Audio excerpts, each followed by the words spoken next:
ETF index mutual funds నేర్చుకుని stock మార్కెట్లో రాణించాలనుకుంటున్నారా? వెంటనే ఈ నెంబర్కి కాల్ చేయండి. అమ్మ నమస్కారం. నమస్తే సంగీత. అమ్మ, ఒకప్పుడు మనం వినేవాళ్ళము భర్తలు భార్యలను చంపిన సంఘటనలు మనకు రోజు రెగ్యులర్ గా వినిపించేవి. అవును. ఇప్పుడేమైందంటే భార్యలే భర్తల్ని చంపేస్తున్నారు. అంటే భార్యలు భర్తల్ని అంత క్రూరంగా చంపే అంత మనస్తత్వం ఎందుకు వస్తుంది? ఎక్కడ మొదలవుతుంది అసలు? ఆడదంటే చాలా బలహీనమైంది, సున్నితమైన మనసు అంటారు. ముఖ్యంగా ఆడదాని మనసు అంటే చాలా సున్నితంగా ఉంటుంది. భూదేవికున్నంత అలాంటి మనిషి ఇంత క్రూయల్ గా ఎలా మారగలుగుతోంది? ఎన్నో కేసులు చూస్తున్నాం అలాంటివి. సిమెంట్ డబ్బాలో వేసేసి బాడీని వేసేసి పైన సిమెంట్ వేసిన ఒకడైతే వాడిని తీసుకెళ్లి అక్కడెక్కడ మేఘాలయాలో పెళ్ళయి హనీమూన్ అని వెళ్ళి చంపేసిన మనిషి ఒకళ్ళైతే రకరకాలు వింటున్నాం. ఇలాంటి విషయాల్లో ఆడవాళ్ళు చాలా ముందడుగేశారు. అభివృద్ధిలో వేశారో లేదో తెలియదు కానీ ఇలాంటి విషయాల్లో మాత్రం చాలా ముందడుగేశారని చెప్పాలి. ఇన్ జనరల్ చెప్పుకోవాలంటే ఈ క్రూరత్వం అనేది ఒక భార్యాభర్తల విషయంలో ఆడదాని విషయంలోనే కాదు, ప్రతి మనిషిలోనూ బాగా ఎక్కువైపోయింది క్రూరత్వం అనేది. మనం ఎక్కడో చూశాను, ఒక వృద్ధ దంపతులు ఉన్నారు. చాలా నాళ్ళు వాడు డ్రైవర్గా పనిచేశాడు వాళ్ళ దగ్గర. వాడికి కోపం వచ్చి వాళ్ళని ఇంకో మనుషులు తెచ్చుకొని చంపేసేంత క్రూరంగా వాడు ఎందుకు అయిపోయాడు? వాళ్ళు మానిపించేశారు, అది వాళ్ళ ఇష్టం. అలాగే ఏ విషయంలో అయినా సరే క్రూరత్వం వాడు చంపడం, వాడికి సపోర్ట్గా వచ్చేవాడు కూడా ఎంత క్రూరం. వాడికి సంబంధం లేకపోయినా సరే ఈ ఫ్రెండ్ కోసమని వచ్చేస్తారు వాడిని చంపడానికి. ఫ్యూచర్ పాడవుతుందని అసలు భయం లేదు, దొరుకుతావేమో అనే భయం లేదు, దొరకమనే నమ్మకం అంతే. దొరికితే కాయిన్కి రెండు వైపు కూడా ఆలోచించాలి కదా. పాస్ అవుతాము, పరీక్ష ఫెయిల్ అయితే అని కూడా ఆలోచించాలి కదా.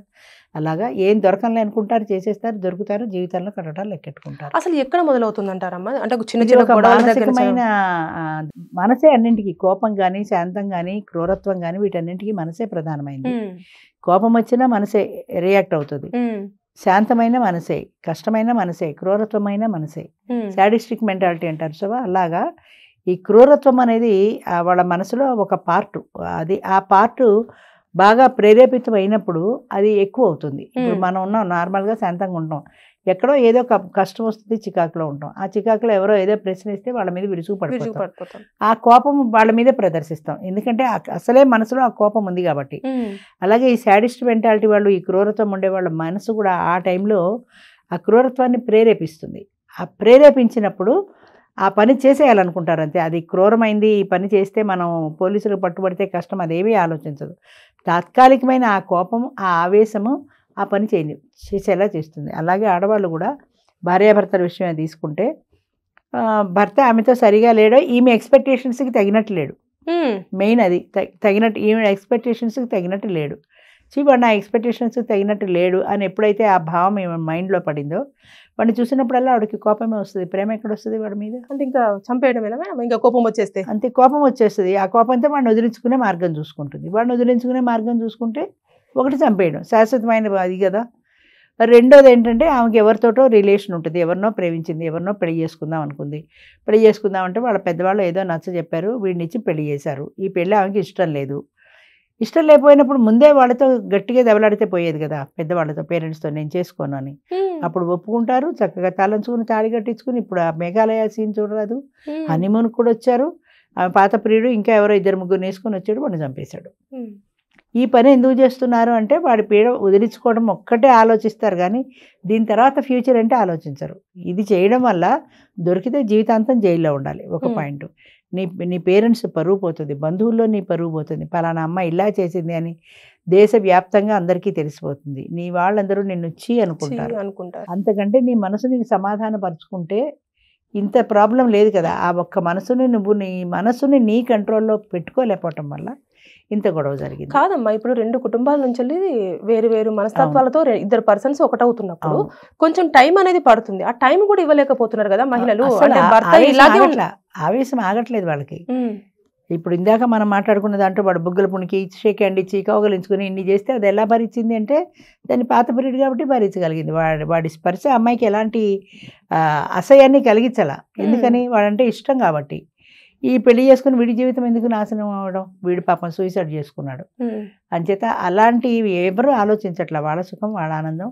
తాత్కాలికమైన ఆవేశం వస్తే ఆ ఆవేశంలో అవతల వ్యక్తి మీద ఎలా రివెంజ్ తీర్చుకోవాలి, ఎలాంటి దాంతో వాడి పీడ నేను విరగడ చేసుకోవాలి. రివెంజ్ తీసుకోవాలనుకుంటే రకరకాలుగా వేలుంటాయి. విడాకులు ఇచ్చుకొని విడిపోవచ్చు కదా, హాయిగా ఎవరి జీవితం వాళ్ళది ఉంటుంది కదా. చంపడాన్ని మాత్రమే ఎందుకు ఎంచుకొని తాత్కాలికమైన ఆవేశం, అంటే తాత్కాలికమైన ఆవేశంలో శాశ్వతమైన పరిష్కారం కోరుకుంటారు వాళ్ళు. విడాకులు ఇచ్చుకోవడానికి పిల్లలు పేరెంట్స్ ఒప్పుకోకపోవచ్చు, కోర్టుకి ఎక్కుతా ఉంటే కుటుంబ పరువు గంగపాలవుతుంది, నువ్వే భరించు అంటారు. లేదా ఆల్రెడీ చెప్పినా సరే పేరెంట్స్ ఒప్పుకోకపోవచ్చు.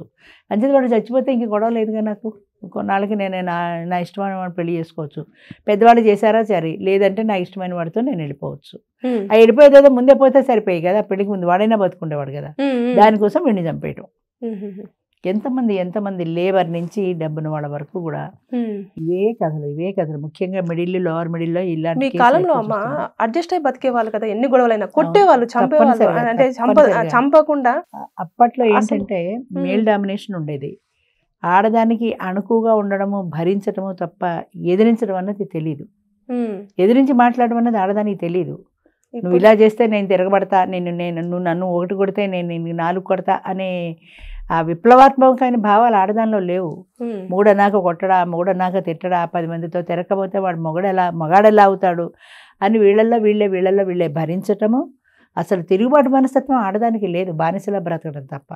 అంతేకాకుండా వాళ్ళ పేరెంట్స్ కూడా అంతే చెప్పేవారు, నీ మొగుడు చెప్పినట్టు నువ్వు వినవలసిందే, నీకు చావైనా బతికైనా అక్కడే, నువ్వు వెనక్కి తిరిగి రావడానికి వీల్లేదు. మెయిన్ అది. సపోర్ట్ లేదు, ఎక్కడికి వెళ్తుంది బయటికి వెళ్ళి, పుట్టింటోళ్ళు రానివ్వరు, అత్తింట్లో పట్టలేదు, చదువు లేదు. పూర్వం అసలు స్త్రీ విద్య ఎక్కడుంది, చదువుకోవడానికి లేదు. అంతే చదివి 4-5 క్లాసులకి ఉద్యోగాలు ఎవరిస్తారు, ఎలా పోషించుకుంటుంది, పిల్లలు కూడా ఉంటే వాళ్ళని ఎలా పోషిస్తుంది. అంచేత వేరే దారి లేక చచ్చినట్టు అక్కడే ఉండేవాళ్ళు. అది వెళ్ళి మార్గం లేదు, వేరే వెళ్ళి బతకడానికి మార్గం లేదు, పుట్టింటి సపోర్ట్ లేదు, నువ్వు రామ్మా నేను చదివిస్తా అనేవాళ్ళు లేరు. అంచేత ఇది భరించడం తప్ప వేరే దారి తెలియదు. ఇప్పుడు ఏంటంటే ఆడవాళ్ళు బాగా చదువుకున్నారు, ఉద్యోగాలు చేయగలుగుతున్నారు, సంపాదించుకోగలుగుతున్నారు, పేరెంట్స్ సపోర్ట్ కూడా ఉంటుంది. చాలామంది పేరెంట్స్ సపోర్ట్ ఉంటుంది. ఇది నాకు ఇక్కడ వాడితో పడలేదమ్మంటే పోలేమ్మా వచ్చేసాయి అంటున్నారే తప్ప నువ్వు రావడానికి వీల్లేదని పేరెంట్స్ అంటలేదు. కాబట్టి ఇటు పుట్టింటి సపోర్ట్ ఉంది, అటు ఆర్థిక స్వాతంత్రం ఉంది, చదువుకున్నారు, ఉద్యోగం చేసుకుంటున్నారు. కాబట్టి ఈ రెండు కూడా ఆడదానిలో అనకూడదు, కానీ సెల్ఫ్ కాన్ఫిడెన్స్ అవని అగ్రెసివ్గా కూడా తయారు చేసే మనుషుల్ని. నా బ్రతుకు నేను బ్రతకగలను అన్న ధీమా ఆడదానిలో ఎప్పుడైతే వచ్చిందో ఎవరిని కేర్ చేయాల్సిన పని లేదు. పుట్టింటి వారేంటి, అత్తింటి వారేంటి, మొగుడేంటి, సొసైటీ ఏంటి, సొసైటీ పట్ల భయం అసలు లేదు. పొరుగు అంటే పరువు హత్యలు, పరువు పోతుంది అని ఇలాంటివి ఉండేవి. ఇప్పుడు అది కూడా లేదు, పరువు లేదు, ఏమి లేదు. నా డబ్బు సంపాదించు, నా బతుకు నేను బ్రతకగలను అంతే. ఎవరైనా నాకు అనుకూలంగా ఉన్నారా ఓకే, లేదంటే నేను వెళ్ళిపోతాను, నా బతుకు నేను బతుకుతాను అంతే. వెళ్ళిపోతే ఓకే అమ్మా, కాకపోతే వెళ్ళిపోకుండా చంపేస్తున్నారు మనుషుల్ని. అసలు అబ్బాయిలు అయితే పెళ్లిళ్ళు చేసుకోవాలంటే భయపడుతున్నారు. అవును, ధైర్యం చేసి వాడు ఎవడో 35 ఏళ్ళ వాడు పెళ్లి చేసుకుంటే ఇందాక పోలీస్ స్టేషన్ కేసులాగా, విజయవాడ కేసులాగా అలా మోసపోతున్నారు. అదొక భయం. అంచేత మగవాడికి సెక్యూరిటీ లేదు ఈ రోజుల్లో, మగవాడికి సెక్యూరిటీ లేదు. ఆడదానికి రక్షణ అంటారు కానీ మగవాడికి రక్షణ లేని రోజులు వచ్చాయి, మగవాడు జాగ్రత్త పడాల్సిన రోజులు వచ్చాయి.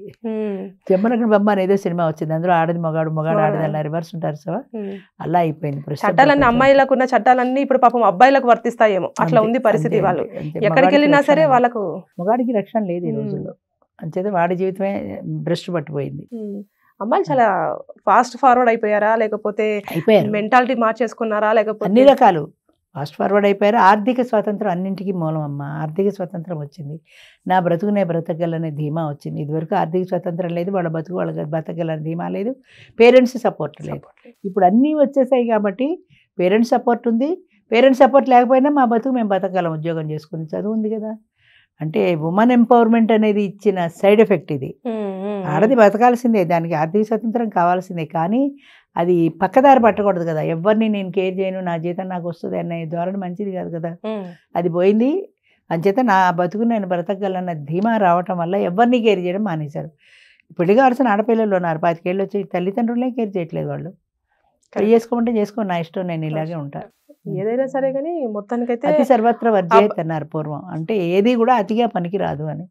ఇప్పుడు జరుగుతున్నది అదే. అతిగా ఉంది కాబట్టి అతిగా చదువు, అతిగా సంపాదన, అతిగా కేర్లెస్నెస్, సొసైటీ పట్ల గౌరవం లేదు. ఎవరు అంటే సొసైటీ ఏమనుకుంటుంది అనే బాధ లేదు ఎవరికి. నా జీవితం నేను బతుకుతున్నా, సొసైటీ నాకు ఏమన్నా బుద్ధి అన్నం పెడుతుందా? నా లైఫ్ నాది, నా సంతోషం నాది, నా ఇష్టం నాది. ఒకప్పుడు అమ్మాయిలకు చెప్పేవాళ్ళమమ్మా, అంటే పెళ్లి చేసుకునేటప్పుడు అన్ని చూసి చేసుకోండి అని. ఇప్పుడు అబ్బాయిలకు చెప్పాల్సిన పరిస్థితి. అబ్బాయికి చెప్పాల్సి వస్తుంది. చెప్పే కదా, ఇప్పుడు పెళ్ళైనా పక్కలో పావును పెట్టుకు పడుకున్నట్టే, ఏ వెళ్ళేటప్పుడు పీకి నొక్కుతుందో అన్న భయమే. మగవాడికి రక్షణ లేదు ప్రజెంట్ సొసైటీలో, అలా అయిపోయినాయి రోజులు అంతే. థ్యాంక్ యూ అమ్మా.